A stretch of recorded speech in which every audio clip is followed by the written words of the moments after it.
going on, everybody? We're back for another episode of Nickel and Dimes. I'm Kale McBride, here with Harold Hughes.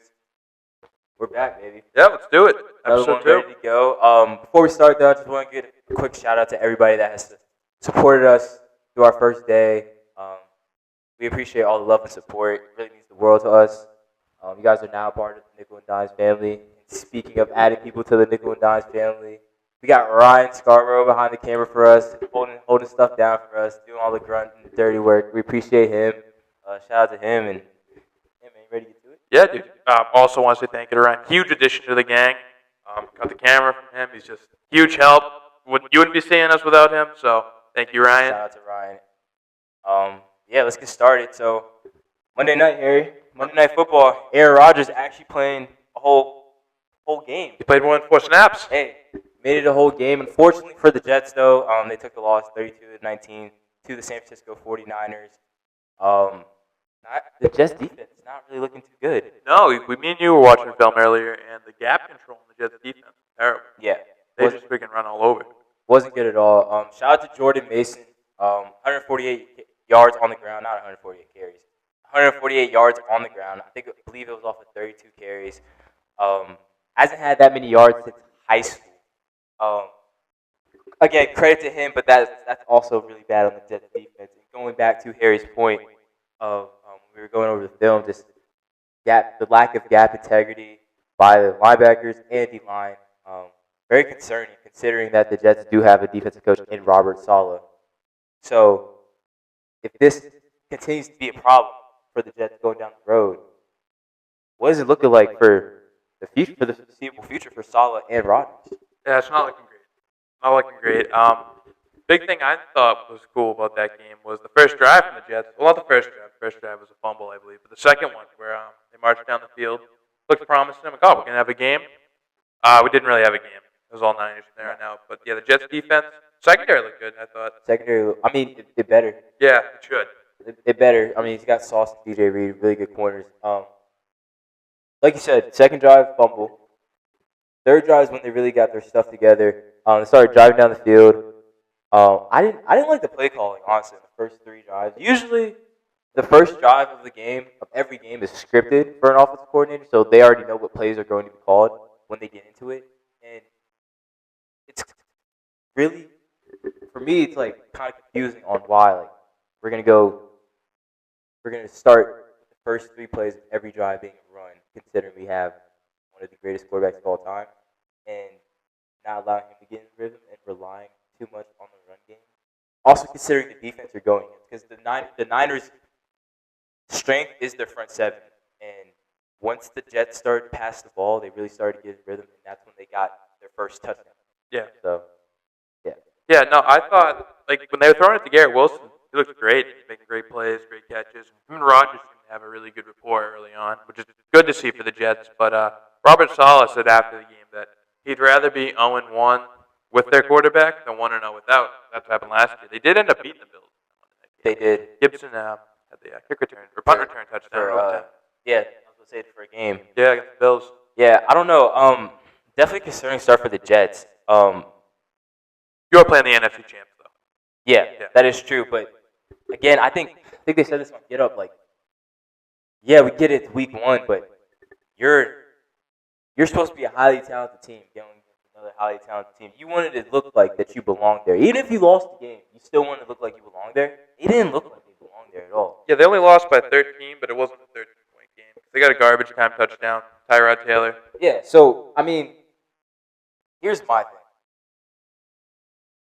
Make the playoffs, you go 1 and done. I think it's a failed season, considering what you have in your locker room. Go 1 and done in the playoffs. What happens in the offseason? Because Rodgers is here I think he's here for 2 more years max. I think we were talking about this the other day. You said you think 1 year. I think he's got 1 more year after this, and I think he's done. So I think 2 years max, maybe. But then, like, you got to look at Saleh. Because, like, the defense plays like this all year. No bueno. Saleh's going to be gone if they keep this up. But then you're just restarting the whole process again. So I guess my question to you is, do you fire Saleh at the end of the year, or do you just run back? I think if you have a target, if you see someone you like coaching, you get rid of Saleh. But if you don't have a definite plan before you make a move, then I guess you hold on to him, see what you got. Because He's not an awful coach. No, I like him. no, we're not saying that. No, I know I think, you're not. yeah, no. He's not an awful coach, but I don't know. You want the defense to be. If you're a defensive coach, your defense better be damn good. Another point, though, is Shanahan knows Robert Saleh. He was the coach in San Fran for a while. That's a good So Shanahan knows how he likes to run a defense, but you could go vice versa. He knows how Shanahan likes to run an offense. But Kyle Shanahan, great coach, got the better of him on Monday night. For sure, Yeah. for sure. And the most concerning thing to me is like how the little things look bad for the Jets. Yeah, he did. Like The easy stuff. gap integrity is such a big thing. When I say gap integrity, like everybody on defense in the front seven, the D line and the linebackers are responsible for a gap. No matter what is happening, no matter what the defense calls, everybody's responsible for a gap. And when guys are out of gaps, that's when running lanes open up for the offense. And we saw a lot of that. And you could tell when Kyle Shanahan, being the great play call that he is, you could tell when he started to realize that how unsound the Jets were in their gap defense, and that's why Mason had the game that he had. Because Purdy he threw the ball 29 times, but they struggled passing the ball. It was really the run game that won them that game. So, I don't know. It's concerning for the Jets. I think, again, it's week 1. No need to panic.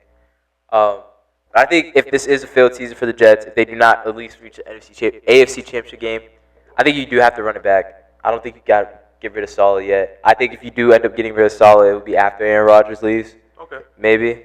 But I think they have to run it back. But one thing, to your point, though, Aaron Rodgers did look kind of old.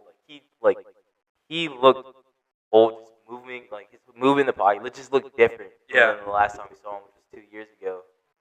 And coming off the Achilles. Yeah, that is true.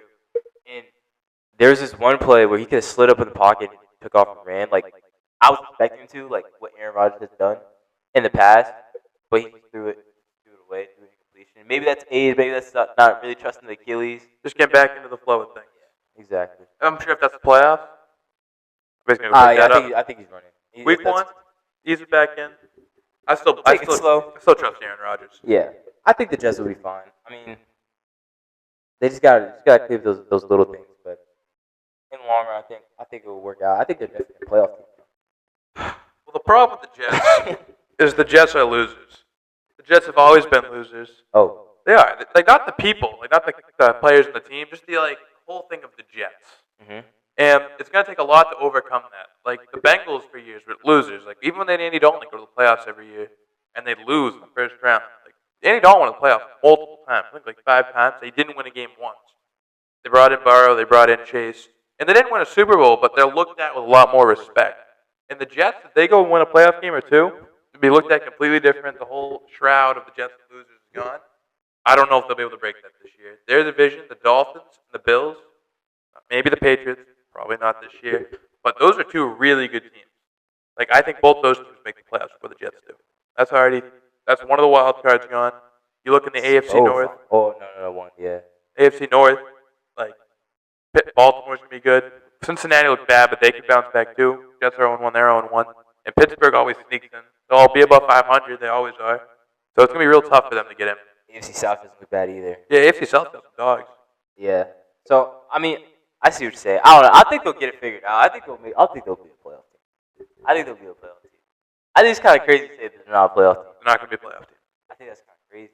We'll see. I don't know. We'll be here every week. We'll talk about it. Mark my words, after week 1, Jets are not a playoff team.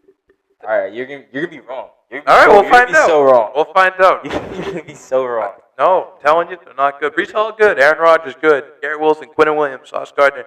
They got a bunch of good players. Yeah. So does every team in the NFL. Okay, but they're gonna bounce back. Their coaching isn't horrible. I feel like they're gonna bounce back. I feel like those are little things week 1 that are concerning, but coaches watch them like us too. So he'll bounce back, correct the things. They're not gonna. I think it's gonna be all right. I think it's gonna be all right, New York. All right. No, I think it's gonna be all right. Let it unfold. Let it unfold.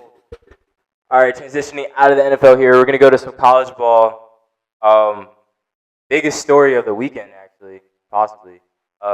Coach Hammock and his Northern Illinois football team taking down number 5 Notre Dame in South Bend, Indiana. Big loss for Notre Dame. Is it time to panic, or should we just hold on a little bit? I think I'm gonna hold on from Notre Dame. I think the Texas A&M win was like a really big high they're coming off of. Yeah. Like that was a huge game going into Kyle Field, winning in front of that crowd, 100,000 people plus. They went in there and it was a close game. Came down to like the last few possessions. Like a team really gets like they love that. And like Riley Leonard didn't look good. I think he can play a lot better than that. And there was a blocked field goal, and obviously the last field goal was blocked too, but that was 62 yards. And it was a close game. They could have won up until the very end. I wouldn't panic on Notre Dame. The rest of the way, the schedule is not too difficult. The hardest game they got is USC, Southern California. But that's in Notre Dame. Obviously, USC looked great against LSU week 1. But I still think I like Notre Dame to finish out the year on a high note. Maybe make the playoff. Yeah, Notre Dame's schedule is favorable for them to make playoffs. I don't know, dude. Granted, they did go, like you said, they won Kyle Field last week, or week 1, and they won at Texas A&M. But also, like, Texas A&M quarterback stunk it up. Like, he could have hit an open receiver to save his life. He could not. He was very bad. The offensive line didn't look good at Texas A&M. The offense was performed poorly, I guess. Riley Leonard is a better runner than he is a passer, which is a problem. It is.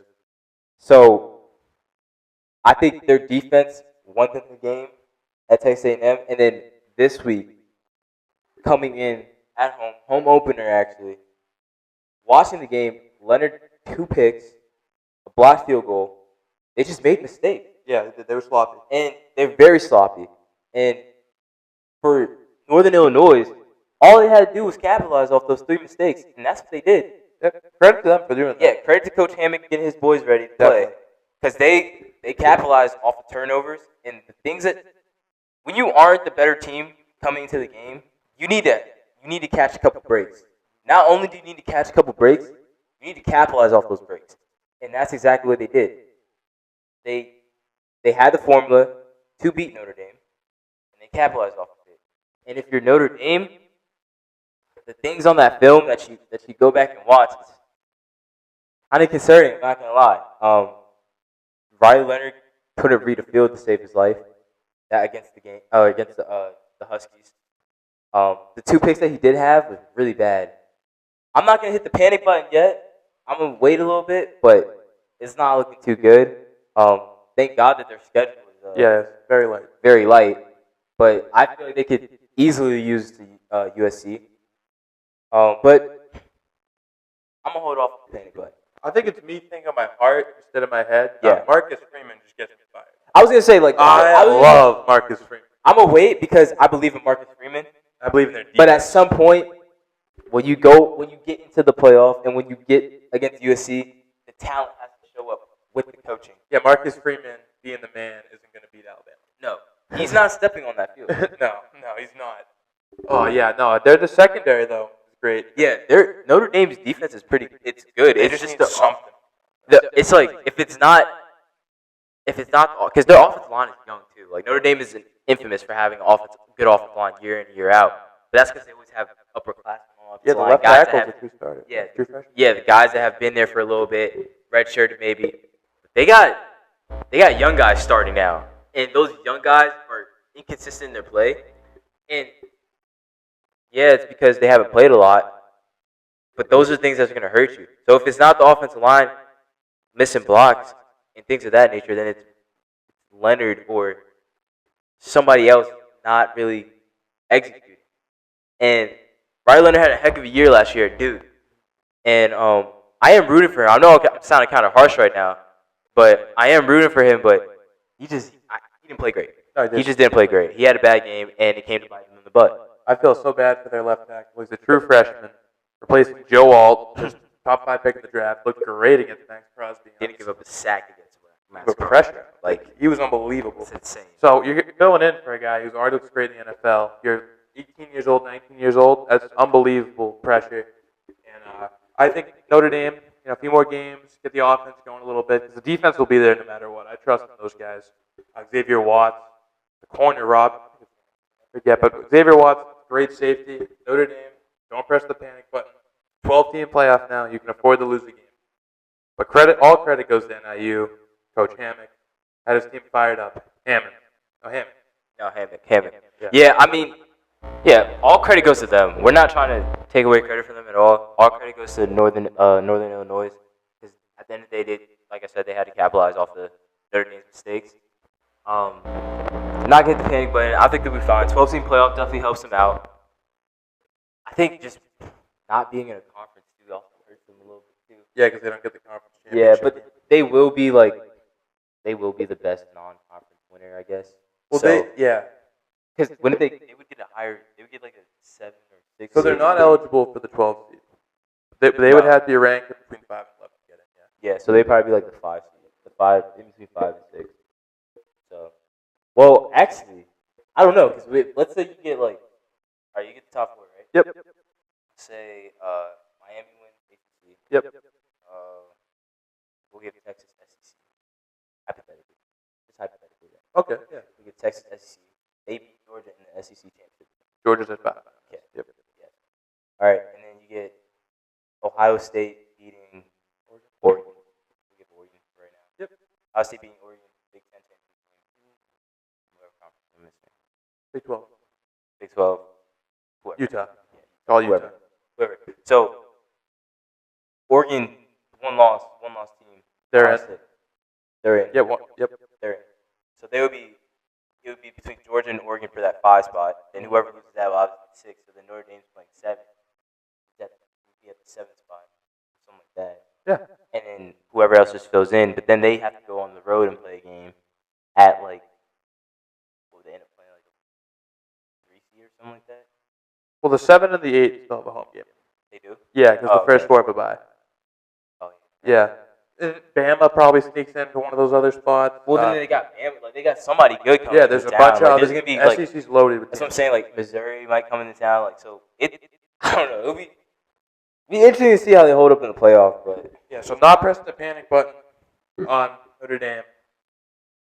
I'm smashing the panic button on Colorado. No, I'm not even calling it. It's over. It's over. It's over. Not even a bowl game. Okay, we talking about a bowl game. Bowl game. A bowl game. I don't know. The schedule's tough. Dude, That's embarrassing. What I mean, prime time in Lincoln, Nebraska beating Prime and his boys, 28-10. Rough outing for the Buffaloes. Yeah. Very rough outing. Shadur, I was actually really high on Shadur coming into this game because I think the way that he played against, just specifically him, how he played against North Dakota State, I thought he looked good. Like he'd stand in the pocket, make great throws, through anticipation, and timing, and all the things you want to see in an NFL quarterback. His draft stock went from here to right here after the first quarter of the Nebraska game. Yeah. Not even after the game. Right after the first quarter, his draft stock just pummeled. It's like new year, same problem for Colorado. D-line sucks. O-line sucks. Yeah, they're not big in the trenches at all. At all. And then, I mean, they just hurt themselves on the road. And it's like, they play like a poorly coached team. They do. And like, I hate to say it, but like, there's some screws undone. Yeah. Yeah, they're not tight knit group. Like, yeah. And then you hear what Shadur said after the game, saying, basically, he asked how many times Raiola got hit. Yeah. And insinuating that their D-line does nothing and that his O-line gets it. Yeah. And credit to Nebraska. Nebraska, Matt Rule, second year, I believe, got thrown out of the NFL. They ran him right out of town. Now he's at Nebraska, ranked team. Oh, yeah. We can definitely get to him. Yeah. We can definitely get to him in his squad. But for Colorado right now, I mean, it's not looking good. They still, I mean, they're in the Big 12. They got Colorado State this week, but after that, their conference schedule starts.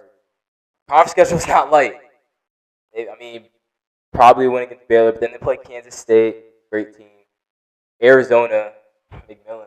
Yep. McMillan versus Travis. It's going to be awesome. It's going to be a matchup. And then they got Utah. Oklahoma that's State. going to be rough. Yeah. Because Utah's a physical downhill team, and they're going to... Look what they did to Caleb Williams. The USC teams that Caleb Williams is part of were soft in general, I'd say. It's a fair assumption. These Colorado very teams pretty. Yeah, Colorado's even prettier. Utah's going to smack them. That's what they do. They just smack teams. We're going to go downhill. We're going to smack you in the mouth. Yeah. Just trying to stop us. Yeah. And it's just not looking good for Promise Boys. I don't know if they'll make a bowl game, honestly. I really don't know. I don't know if they'll make a bowl game. I think they might get 5 wins, maybe. But even like picking out the 5, it's like I give them a for sure win against Cincinnati. But after that, I'm like really a toss up after that. Yeah, Kansas, Oklahoma State, USF, UCF, yeah. UCF, University of Central Florida. Those are all really good teams. Those are real college football teams. It's going to be really tough for Colorado to eke out some of those wins because their defense is not there. Their offensive line is not there. You got Travis Hunter, you got Shador, you got a few other really good pieces. Like they're all weapons, but nothing in the trenches. No one who puts their hand in the ground Can play. is doing it. Yeah. And here's the thing, like you said, their best. Let's be real. Their best players are Jimmy Horn, Travis Hunter, Shador Sanders. Correct. All 3 are going to be gone after this year. You go 5-7 this year. What is the upside coming into next year? I don't know what it's going to look like next year. I don't know why anyone would go there right now. Me either. I know they're trying to flip Julian Lewis right now, the 5-star quarterback, but I mean, why would you go there? The grass looks a hell of a lot greener in Southern California. Sure does. Yeah. Sure does. And also, I get to get coached by the greatest quarterback developer in college football history, maybe. Like he spits out number 1 overall pick Heisman winners every other year. Every year. I've never seen anything like that. If only Lincoln Riley had a defense and could pick a defensive coordinator, he might be top 5 coach. Yeah, you look at his last quarterback, starting with Baker. You go Baker, Kyler, Hurts, Rattler, Caleb Williams. Every one of those guys is in the NFL right now. Everyone but Rattler starting in the NFL right now. So why not go to USC? And it's just not looking great for Colorado. I don't know if Colorado could even fire Dion. Like, I mean, obviously they can, but like, I don't think they will. They won't. No, they won't. They won't. They can't. He's bringing in so much money to the They school, can't. and he took over a team. It wasn't like he took over for like an 8-win team or even a bowl team. I guess that is true. Yeah. Playing devil's advocate here, like that is true. 2-win team. Yeah. 2-win team. Go add to the win total by 2 last year. Get another one this year. Yeah, I know we're working our way up. We're working way up. I mean, I think they should get a lot of hate because of the hype that's surrounding them. Yeah, the and major all that. networks and stuff. Yeah. ESPN Like, loves letting you know about Colorado. Oh, dude, Paul Feinbaum hates Colorado. He hates Colorado. But yeah, I don't know. It's looking rough. But on the flip side, how about Matt Rule and his squad, man? I mean, he gets those boys ready to play. Wow, Matt Rule, he kind of looks like a goofball. He's kind of bumbling around. That man can coach a college football team. He did it at Temple. He did it at Baylor. He's doing it again in Nebraska. I mean, they look good. Like, and they play hard for him. Yeah. Like, they play real hard for him. He's so bought in. And he's changing the program. They're ranked now. I love it. Like, and then they really hopes that they have Patrick Mahomes Jr. Want to be Patrick Mahomes. Patrick Mahomes III, I believe. Yeah. It's ridiculous. He shows up at like training camp with the Adidas on, the bracelets. He looks just like him. And you know what? He kind of backs it up because he kind of plays like him too. I mean, he looks like him on the field, dude. Like, just his movements and everything. It's like, it's scary. I mean, it makes more sense to mimic the entire game after Patrick Mahomes than it does like a Trent Dilfer. You know, that's a pretty good guy to model after who you're playing. Yeah, I mean, that's fair. But no offense to Trent Dilfer. Sorry, Trent Dilfer. I mean, they look like, if you're a Cornhuskers fan, you should be on an emotional high. Like, the schedule plays out in your favor. You don't really have any competition until you play late into the year, until you play Ohio State and USC. But you should be undefeated until you get there. They could very easily finish a 2-loss team or a 1-loss team. They can upset one of those teams. For sure. I mean, I see them in New York Six Bowl, definitely. That'd be awesome. That'd be so good for football. I think they'll be I see them as a 1-loss team. I think they could beat USC. Traditionally, like, if you look at who the blue bloods of college football are, Nebraska is one of them. And so is Colorado. Yeah. Colorado's there too, but yeah, Nebraska it's just like people in our generation don't really know about. It's really good to have Nebraska football be on the map. Yeah. Matt Rule doing a tremendous job. Dylan Raiola, the rest of the gang. It's really good for college football that Lincoln's finally a spot in because they've been a meme the past few years. Scott Frost, the amount of games he lost by 1 score. I mean, they haven't been relevant since Tommy Armstrong Jr.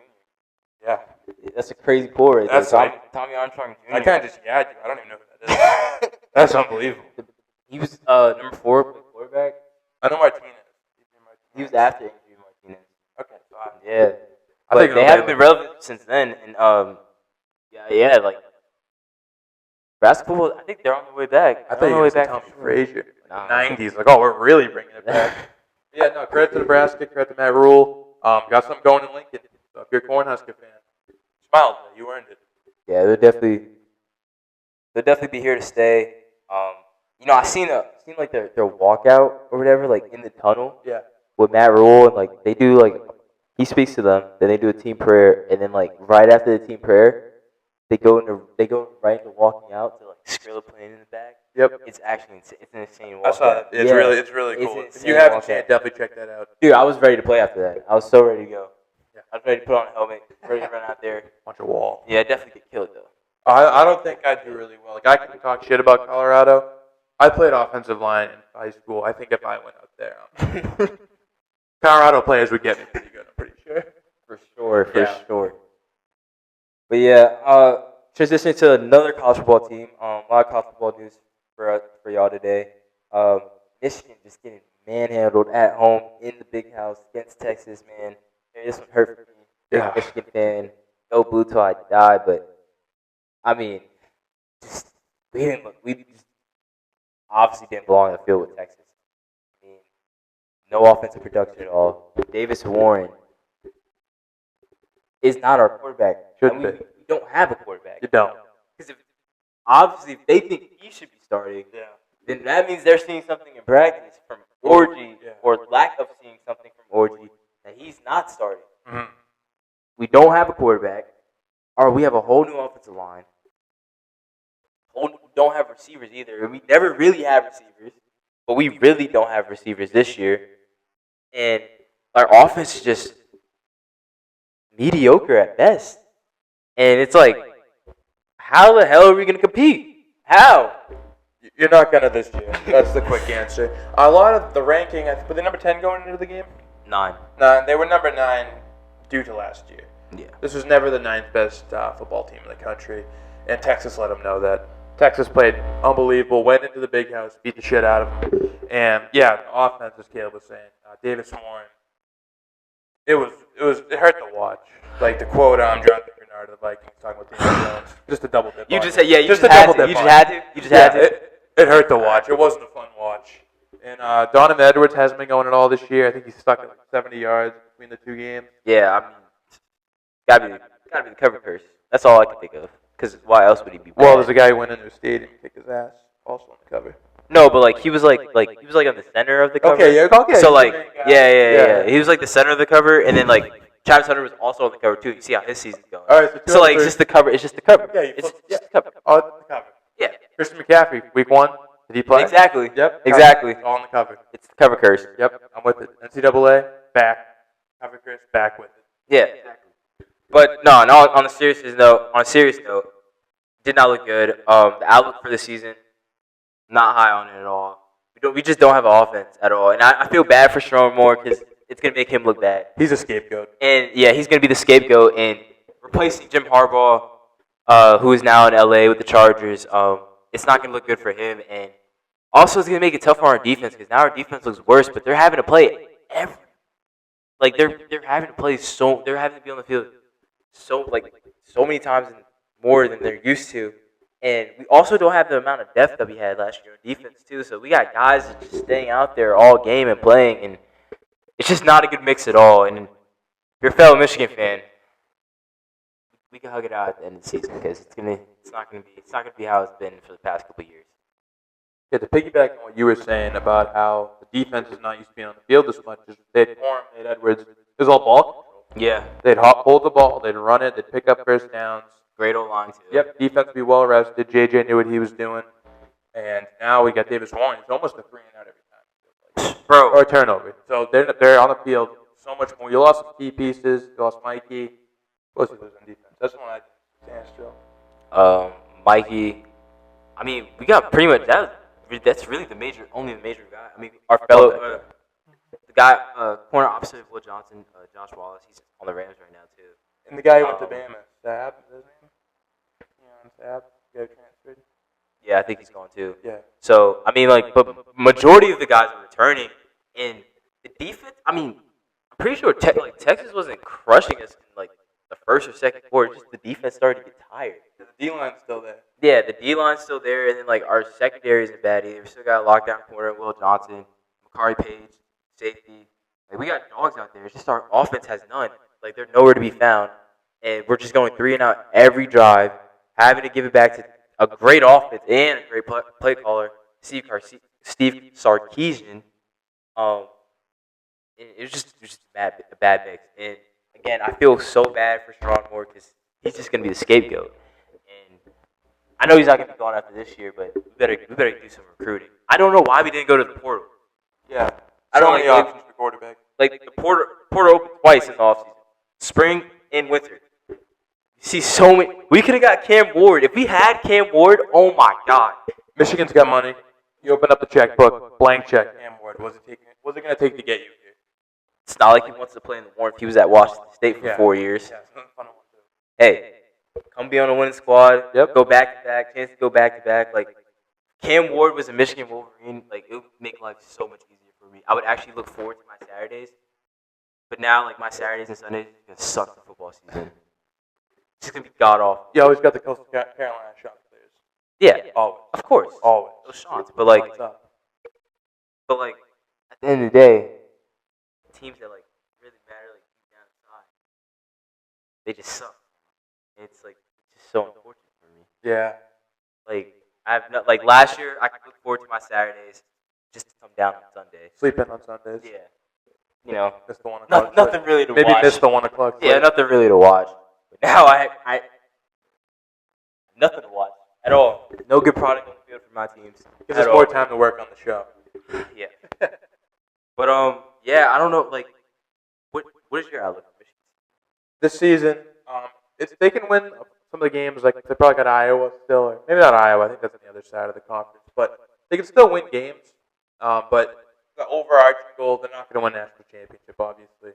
And I hate to tell you this, Gail, they're not going to beat Ohio State this year. No, I think it's going to look like how it's been looking in recent years before we started to dominate Ohio State. I think it's going to be like 60.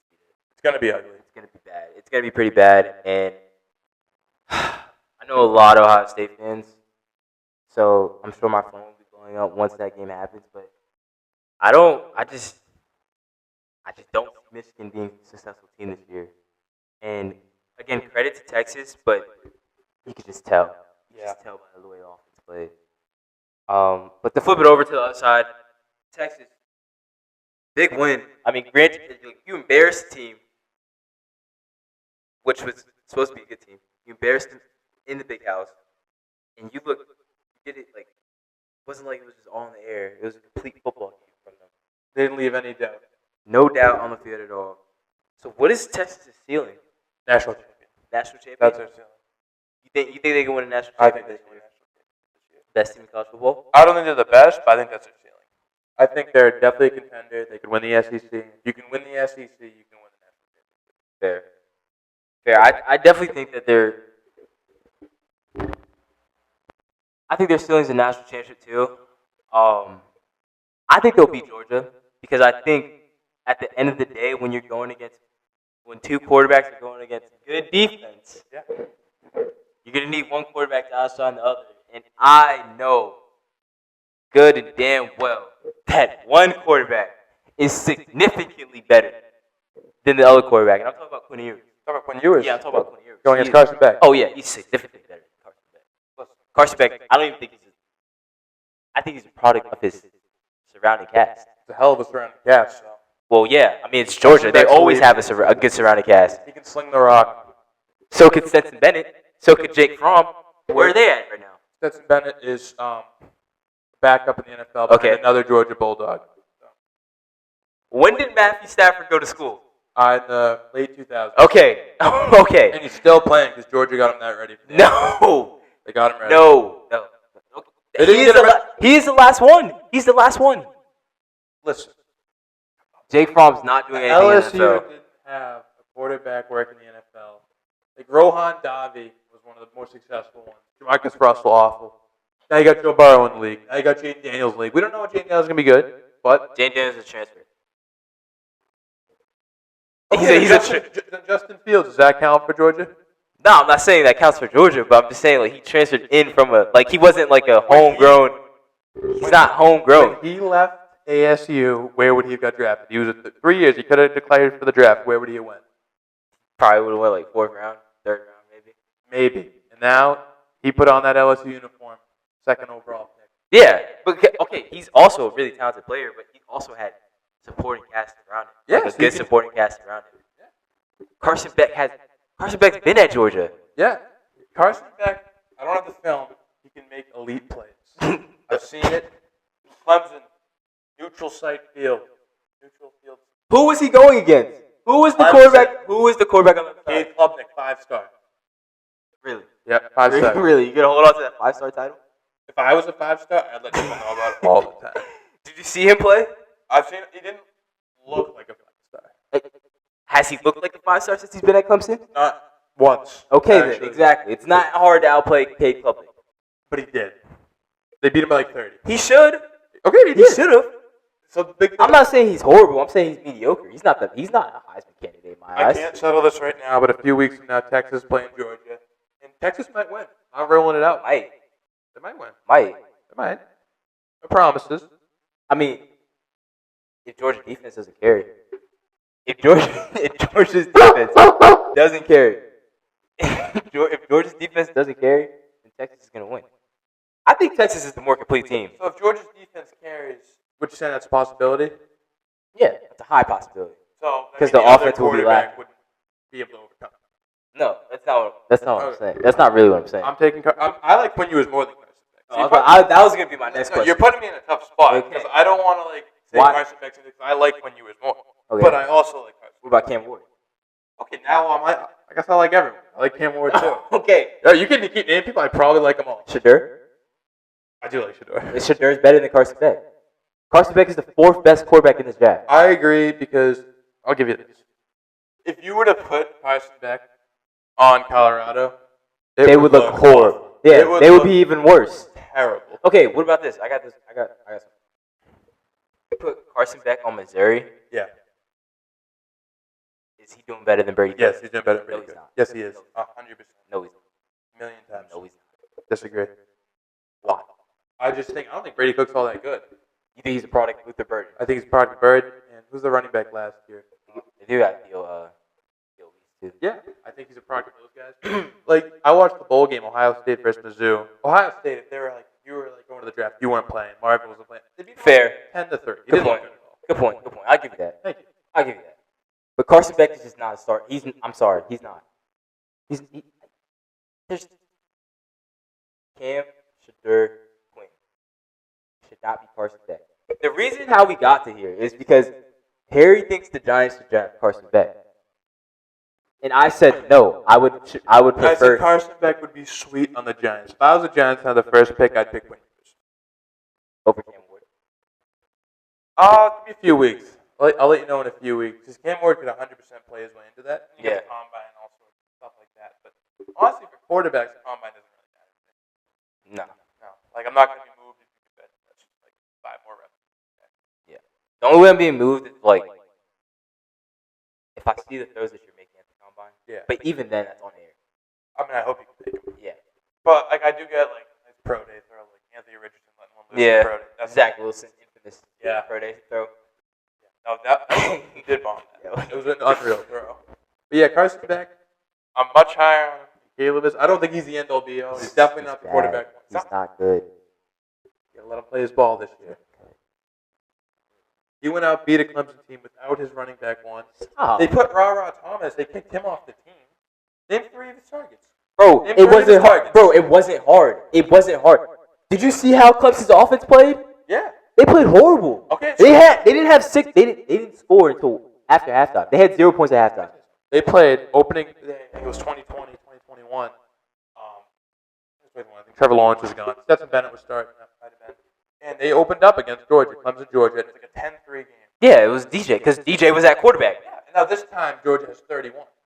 That's Carson Beck. Stop. Clemson's defense is also better than too. Listen, name 3 of his And targets. Yeah, you don't know. I can't. Yeah. I can't.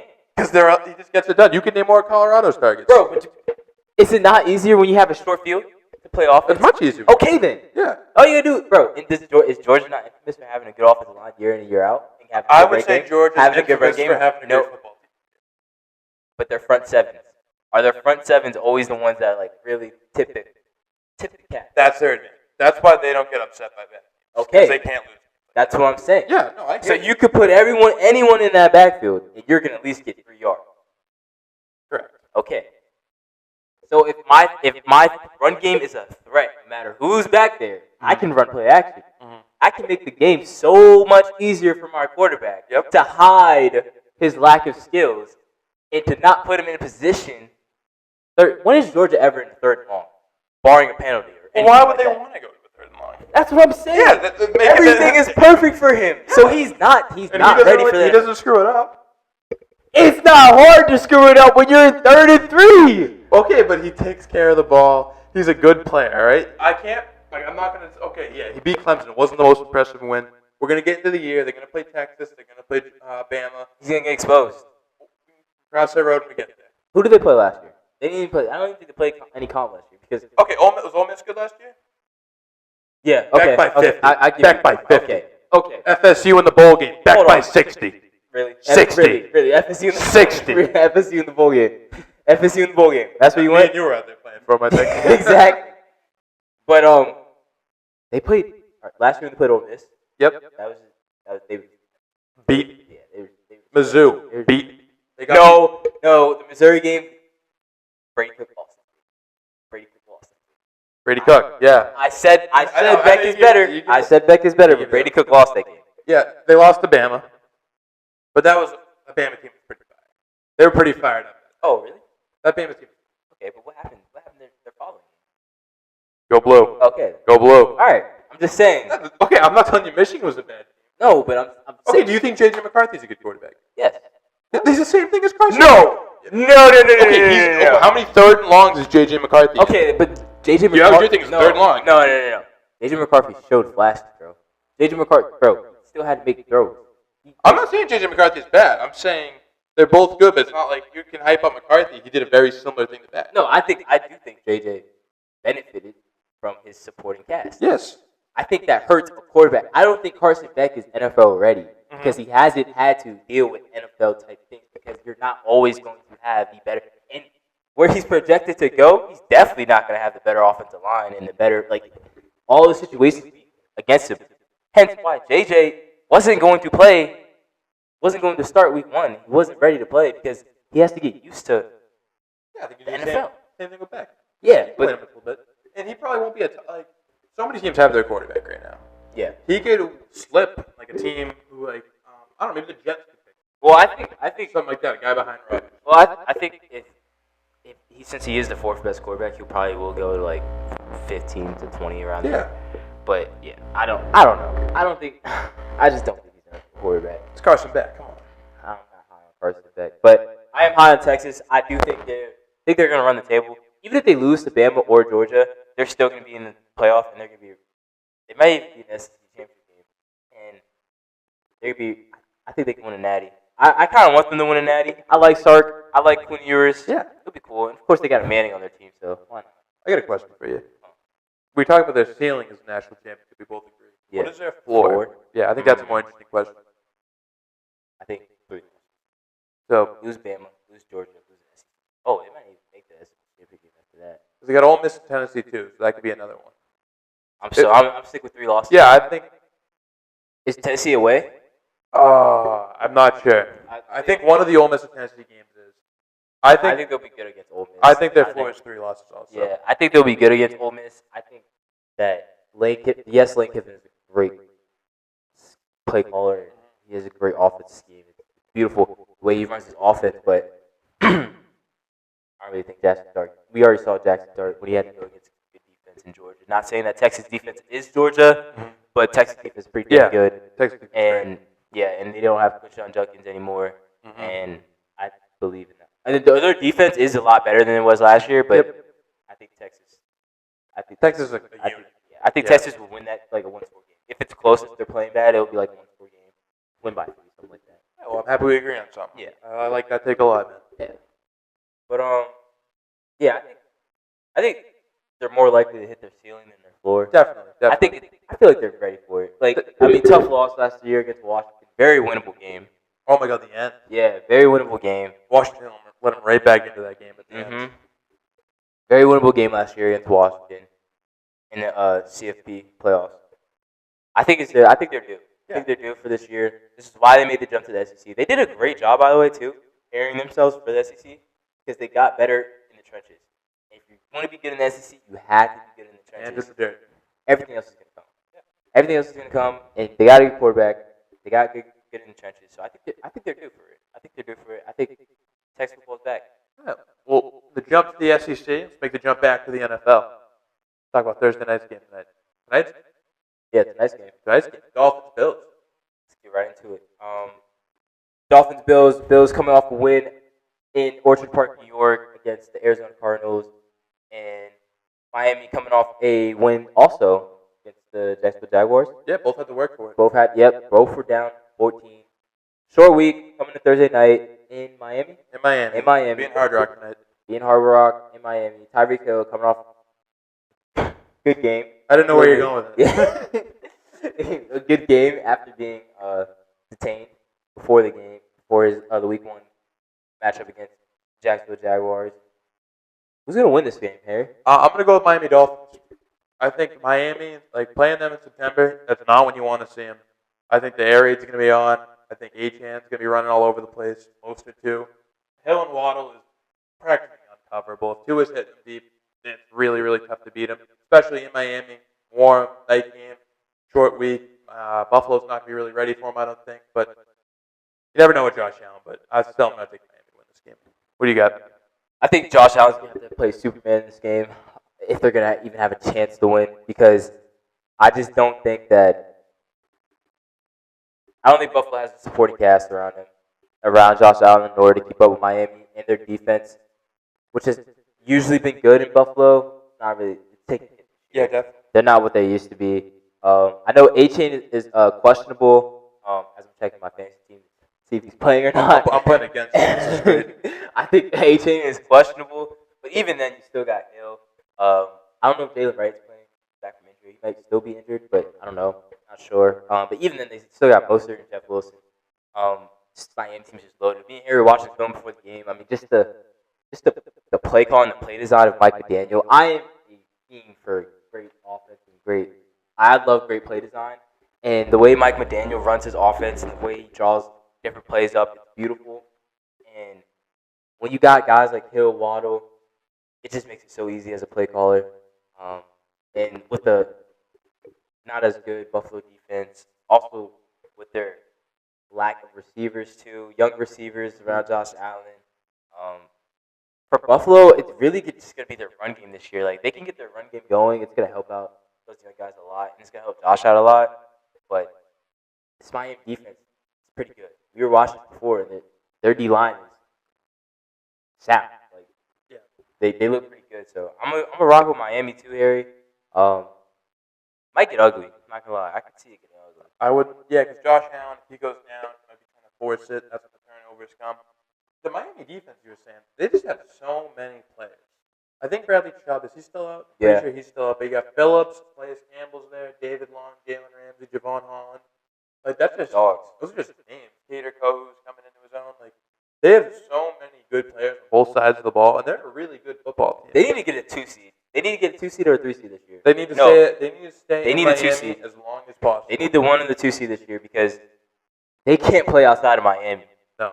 And I don't think I think all the teams that are up for that 2 and 3 seed in the AFC are cold teams, unless you count the Texans. That would be their best case scenario. Yeah. But Baltimore, Kansas City, Buffalo still. Yeah, Buffalo still. Like, they're gonna have to. They would have to go in the cold, and we know they can't play in the cold at all. So they need to really get that 1 and 2 seed. And like you said, you don't see the Dolphins in September. This is their time of Yeah, year. this is where they thrive. Yep. This is where Tua looks like a franchise quarterback. This is where everything is good and dandy down in Miami. Quite South literally Beach. all sunshine. Yeah, literally. Yeah. So yeah, it'll be interesting to see how the Buffalo Bills play tonight. But I think Miami's just gonna run away with it. They're the better team. They got more weapons. It's too much for the Bills to handle tonight. Agreed. Yeah, I think that's it. To wrap up our show here, we're getting our Heisman candidates. Yeah, let's do Heisman it. candidates. Got a little heated discussion about Carson Beck, but he's just gonna be in the running just because of his team. Will his name show up? I don't know. I might do it. Might not. But I guess keep listening. He's just not a, But I keep listening. He's not a Heisman candidate at all. I'll start. Yeah, so we got each one of us gonna pick 3, but if he picks one, I can't pick that guy either. So we're gonna have 3 different players. Sounds good. Yep. All right, my first Heisman candidate, of course, is Quinn Ewers. Rocking with Texas. I think Texas is going to be the best team in college football. I think that's mainly going to be because Quinn Ewers, just the way watching him play, doesn't force anything. He already plays like an NFL quarterback. I think it's just because of his experience. So I'm rocking with Quinn Ewers. I'm going with Ashton Genty, Boise State. Running back has one of Heisman. It's Derrick Henry, I believe, correct? Sounds about right. Yeah, Derrick Henry. And right now, like if the season ended, well, it's been 2 weeks. If it ended right now, he's the Heisman. He can run on anyone. He played against Oregon, one of the best teams in the country. Put up 270, I believe. And he's an unbelievable player. He's my Heisman guy, number 1 right now. His stats are somebody's season. Like, yeah, it's insane. Like a solid season. Yeah, to say what he's doing. I'm gonna rock with another quarterback here. I'm gonna go Cam Ward in Miami. I think Miami's gonna be like a 3 seed, 2 seed this year in the playoff. Cam Ward just looks so. It just watching him play, it just looks like it's just not hard for him at all. He's just so nonchalant. He does it effortlessly. Miami got a good squad in South Beach, just like the pro team in South Beach. So I'm rocking Cam Ward. Same stadium. I'm going with a quarterback, SEC. Where's Red? I'm going with Jalen Milroe. I think he can win a Heisman. I think at DeBoer's offense, he's like able to light it up. Ryan Williams, Jeremy Bernard, he's got weapons. I think Jalen Milroe could really win the Heisman this year. My number 2. You would have went Carson Beck with your second pick. I probably would have lost mine. Didn't do it. I would have lost it. Didn't I do it. probably would have lost it. My third pick for my Heisman candidate, I'm going to go shift away from the quarterback. I'm going to go Luther Burden, the third from Missouri. I stand receiver from Missouri. Should win the Biletnikoff this year. Just makes it so easy for Brady Cook. Just gets open whenever he wants to. Talented right runner. Great. Luther Burden. Third one's tough. Thank him. I'm going to go with Nico. You want to say his last name? I do not. That's all you. That's your pick. Lamalavea? Sorry if I'm pronouncing that wrong. Nico, the quarterback from Tennessee, 5-star. He's been ripping it up the first 2 weeks, and Tennessee's good enough where he can keep ripping it up. So my top 3, going with Genty, Milroe, and Nico. Solid. Yeah. Solid. No Carson Beck. No Carson Beck. No Carson Beck. Better not be. No, not today. You know, I'm going to go. This might surprise you. This might be crazier than Carson Beck, not going to lie. Yeah. With my fourth. Yeah. I'm going to go with my fourth. My fourth pick for Heisman is going to be another quarterback. Okay. Actually, no. I'm going to go running back. Right now. I'm going to go Quinshon Judkins out of Ohio State. Ohio State's running back. Transferred from Ole Miss. He looks pretty good. It's pretty good. He's always been a talented runner. You know, if they have a good year this year, might pop off. Might be able to snag the Heisman. That's tough, though. With A little bit of a stretch, yeah. A little bit of a stretch. He is playing We're getting carries. down to the nitty gritty. Yeah, we're splitting carries. He's splitting carries, but you never know. Shot in the dark. Yeah. I'll take my next guy. I think he's the favorite going into the year. It's kind of a slow start for his team. I'm going with Dylan Gabriel in Oregon.